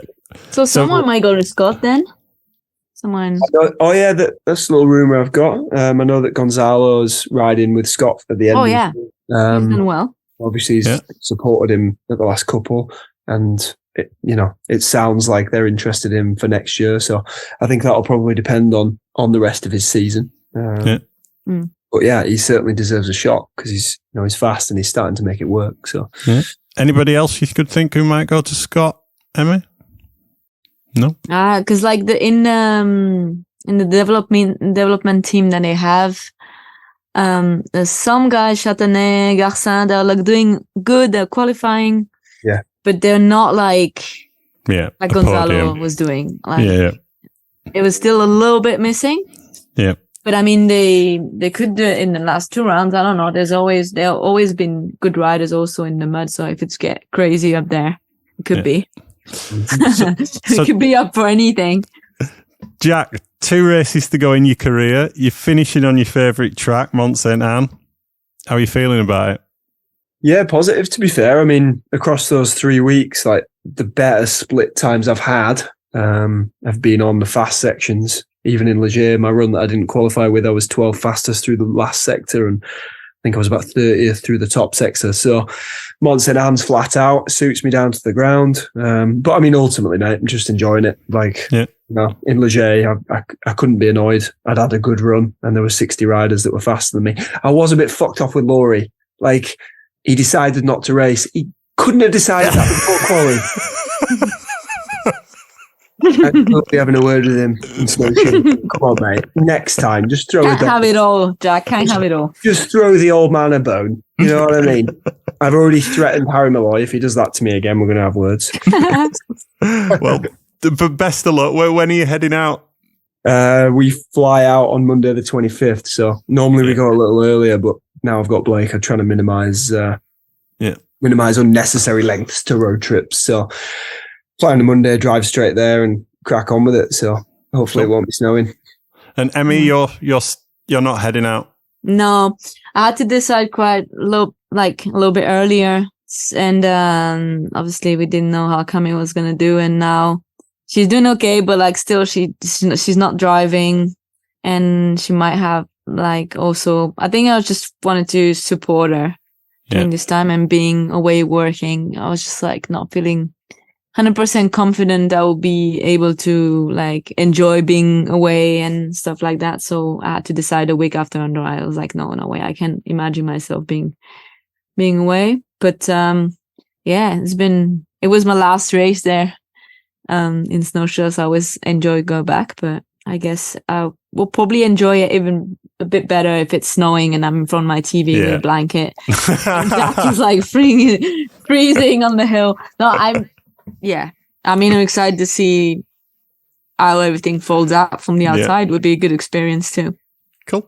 Well, I think that's about all we've got time for. Apologies to any of the racers who did amazing things that we've missed. There was so much to cover. Thanks to the wonderful sponsors of the show, Hope Technology, JTech Suspension, Revolution Bike Park, Ride Southern Spain, Schwalbe and SingleTrackWorld.com. If you're enjoying the podcast, I'm sure you know what to do by now. Please subscribe so you don't miss an episode. And if you've got a second, please drop us a review. Alternatively, give us a follow on Instagram at Making Up the Numbers Racing or Facebook.com/Making Up the Numbers. Thanks for listening. We'll be back after Mont Saint Anne.